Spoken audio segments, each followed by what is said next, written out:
Hi guys, Leydi Morales here, and I'm going to be talking about the 3 things that could probably be getting in the way of you attracting whatever it is that you're trying to attract, which is probably why you're frustrated and you're watching this video. So let's go ahead and get started.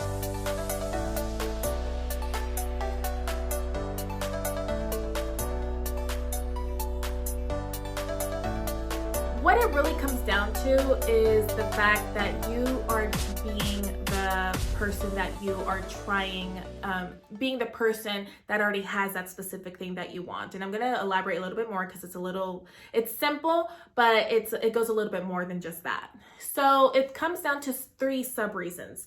So it's either because you are avoiding negative emotions and feelings or using coping mechanisms to avoid your negative feelings and emotions and resistance, or you are doing way too much research, or your daily action steps. So I'm going to touch on each one in a little bit more detail. The first one, which is super, super important and a lot of people overlook because of the toxic positivity and self-help community about like, whenever you're thinking negative emotions, just avoid them and think of a better feeling thought. It drives me freaking insane because that led to so much drama in my life, and it led to so many negative habits and coping mechanisms, and long story short, you got to learn how to process your negative emotions and your negative thoughts. And there's many ways that you can do this. If you want a video on how I do it, let me know in the comments below.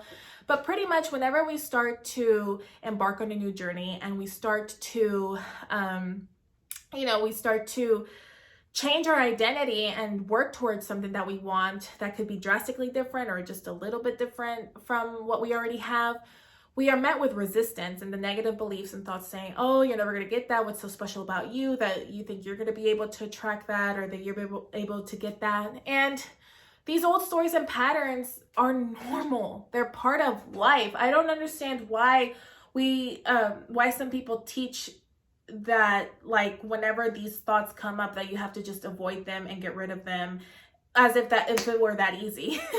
We think and we have emotions, we have resistance. It's part of being human. There's nothing wrong with you. But with that being said, instead of avoiding them and using coping mechanisms, and self-help is actually a coping mechanism when you're trying to avoid negative thoughts and feelings, been there, done that. But instead of doing that, all you got to do, guys, is sink into it and process that emotion by breathing into it and just being comfortable with being uncomfortable with it, because it's easier said than done. The best example I could give you is when I was going through a heartbreak last year.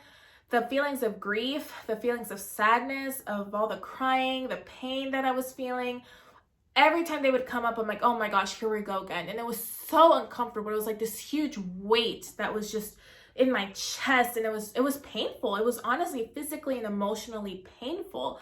But I had to sit with that, with being uncomfortable, because if there was anything I learned through my eating disorder, is to sit with the resistance and allow the old identity to process itself out of my system to bring in the new identity.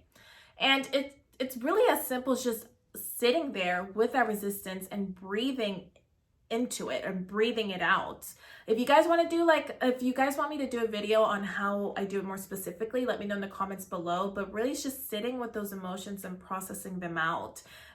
Meditation is something that people use to process emotions out. Physical movement like dance or like boxing or something like that really, really helps. But yeah, that's essentially something that drives me insane, is when people tell you to overlook your negative emotions and just go ahead and slam these affirmations, when I'm like, no, this resistance has to be dealt with. It needs to be processed out, because the more you suppress it, the more it gets ingrained, and the more that the old identity will refuse to leave, because it's still subconsciously ingrained and it's holding you back.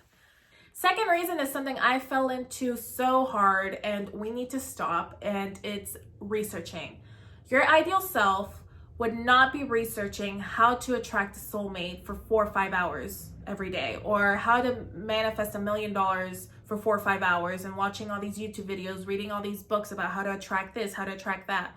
Now, I think there's a difference between looking up manifesting techniques and law of attraction stuff versus actually like coaching in the sense of like let me give you an example.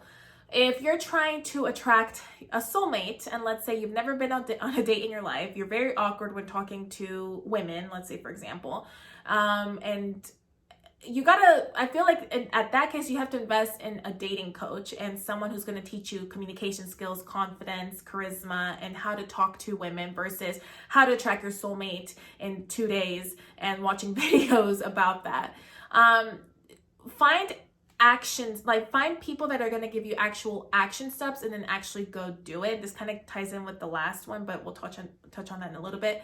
But I think there's a benefit with that versus how to track this and how to track that and how to manifest this and how to manifest that, how I manifested it. Like, there's nothing wrong with getting inspiration from it, but don't spend hours and hours a day researching all these topics and overloading yourself with all this information and data, and because then you're going to go to analysis paralysis. Find somebody or something that you think works for you, that you resonate with, and then stick to it. And I want to say with that though, even then, you have all the answers at the end of the day, and you're only just hushing yourself, and you're hushing that intuition that's trying to tell you the answers by overloading yourself with information from other people and things that work for them. You have to learn how to trust yourself in the process, and you have to learn that, I got this, and pray about it, or just, take matter into your own hands and be like, look, I want to scale my business, or I want to start a business. I'm actually going to reach out to somebody who actually did it, that I know, that I can hire a consultation with or a coaching session with, and they can give me action steps.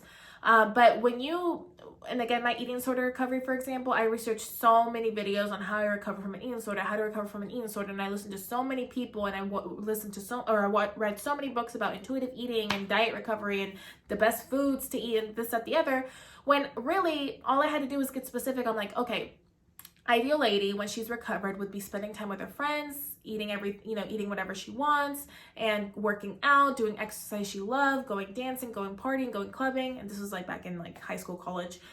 Those would be things that I would do. That day, when I had that epiphany, I was literally spending 4 to 5 hours researching how to recover from eating disorder and stuff like that.